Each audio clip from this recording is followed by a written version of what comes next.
Imagine for a moment that someone in your life thinks they're better than you. Maybe they talk over you. Maybe they subtly undermine you. Maybe they smile at you, but every word carries a hidden judgment. Now, what if I told you that everything you've been taught about proving yourself, arguing back, or trying to earn respect is exactly what keeps you trapped in their game? Most people will never tell you this. Most motivational videos won't dare to go this deep. But by the time you finish watching this, you will see the truth they don't want you to know. I'm about to reveal 5 powerful ways to deal with people who think they're superior. Not by fighting them, not by yelling louder, not by proving them wrong, but by turning the game upside down in ways that will shock you. These are strategies so simple, yet so powerful, that once you start applying them, you'll wonder why no one ever taught you before. We're talking about silence that commands respect, strategies that redirect energy from resentment into unstoppable growth, and the kind of personal power that makes others realize your value without you having to say a word.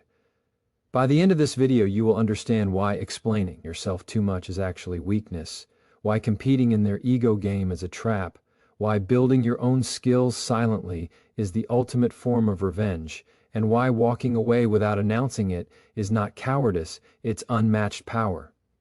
Every point I share is designed to change the way you interact, the way you think, and the way you live. Stay with me, because what you're about to learn isn't just advice, it's a blueprint to becoming untouchable in your confidence, unstoppable in your growth, and unbothered by anyone who tries to make you feel less than you are. Watch closely, absorb every word, and get ready to see the people who think they're better than you completely differently by the very end. When you stop explaining yourself, something very uncomfortable happens for the other person. They lose leverage. Most people don't realize this, but over-explaining is rarely about clarity. It's about seeking permission. It's a quiet signal that says, "Please understand me so I can feel safe." And people who think they are better than you are very good at sensing that signal. They don't consciously plan it, but instinctively they lean into it. They ask more questions. They poke holes. They interrupt. Not because they want to learn, but because every extra sentence you give them places you one step lower and them one step higher. Here's the hard truth. Confident people don't narrate their worth. They don't walk others through their decisions like a legal defense. They don't feel the urge to be understood by everyone in the room. They understand themselves, and that's enough. The moment you internalize that, your communication changes. Your words become fewer but heavier. You speak with intention, not anxiety. And that shift alone rewires how others perceive you. Psychologically, silence is unsettling to people who rely on dominance. When you don't rush to fill the gap, their mind fills it for you. They start wondering what you know that they don't. They start projecting meaning onto your calm.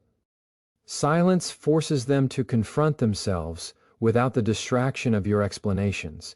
That's why people with inflated egos often talk more than necessary. They can't sit with quiet. Quiet exposes insecurity. Think about it. When someone challenges you, interrupts you, or subtly talks down to you, your first instinct is to defend, to correct the record, to prove you're not who they assume you are. But in doing that, you accept their frame. You agree that they get to judge and you must respond. The real power move is stepping out of that frame entirely, not with arrogance, not with hostility, but with grounded restraint. This doesn't mean becoming passive or weak. It means being deliberate. You answer what needs to be answered and nothing more. You don't rush. You don't overqualify. You don't apologize for existing. You say what's true and you let it land. If they misunderstand you, you resist the urge to chase their understanding. Because understanding is not something you beg for. It's something others arrive at when they're ready. There's a philosophical idea that applies here. Dignity is preserved through limits. When you place limits on how much access others have to your inner world, you protect your sense of self. Over-explaining is often a boundary issue. It's giving too much access too quickly to people who haven't earned it. When you tighten that boundary, not out of fear but out of self-respect, people adjust. Some will respect you more. Others will feel threatened. That reaction tells you everything you need to know. In conversations with people who think they're better than you, watch what happens when you slow down. When you don't rush to respond, when you allow a pause to exist. That pause is not empty, it's full of meaning. It communicates composure. It communicates thoughtfulness. It communicates that you are not reactive. And in a world addicted to reaction, non-reactivity reads as strength. There's also a deeper layer to this. When you stop explaining yourself, you stop negotiating your identity. You stop handing pieces of yourself to others for approval. You begin to act from internal alignment rather than external validation. That's not just a communication skill.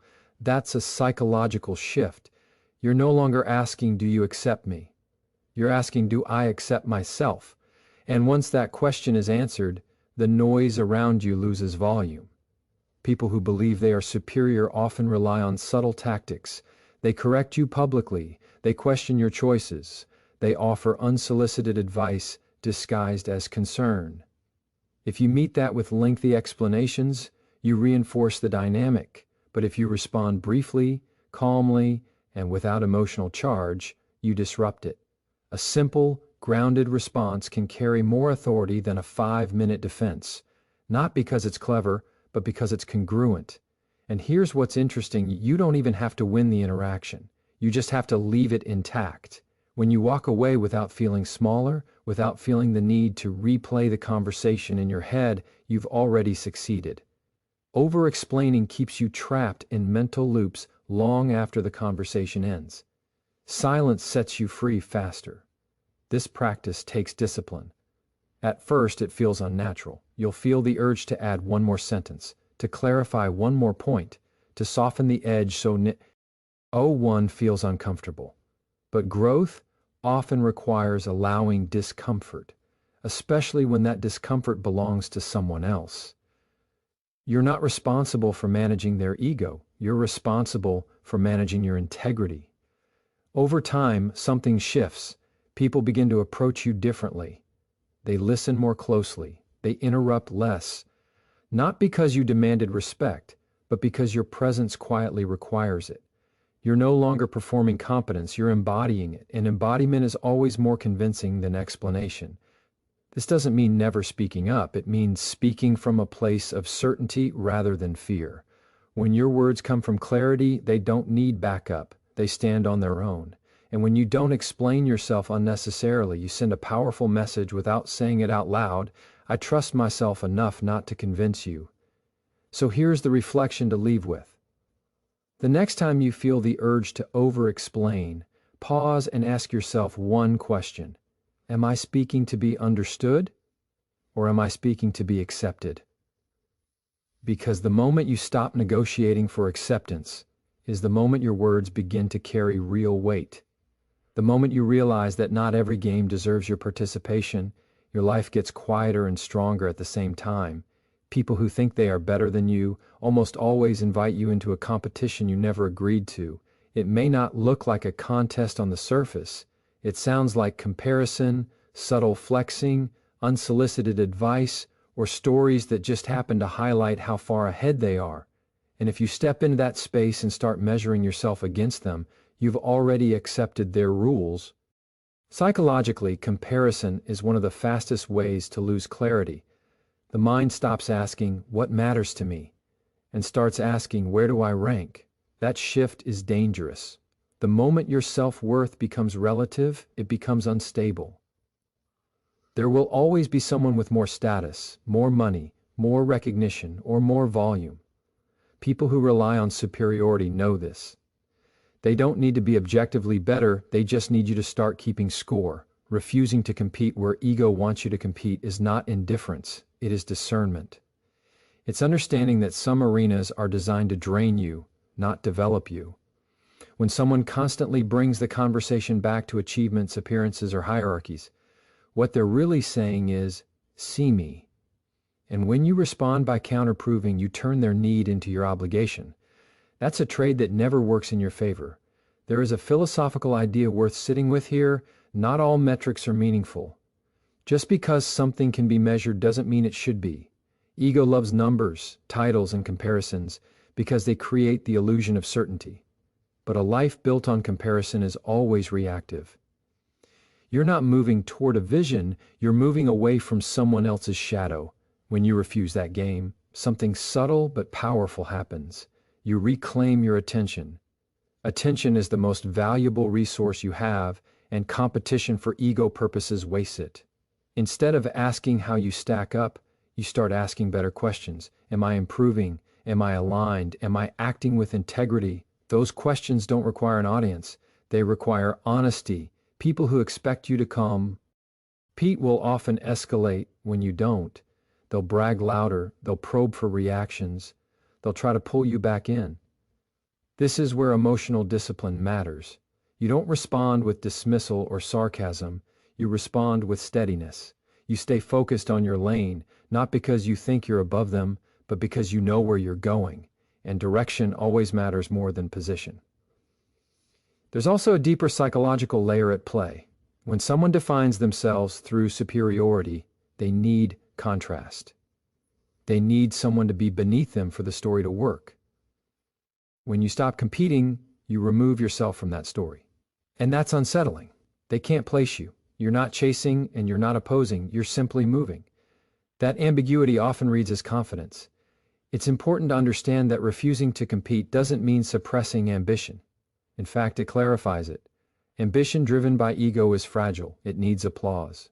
Ambition driven by purpose is resilient. It survives silence. When you compete with yourself instead of others, progress becomes internal and sustainable.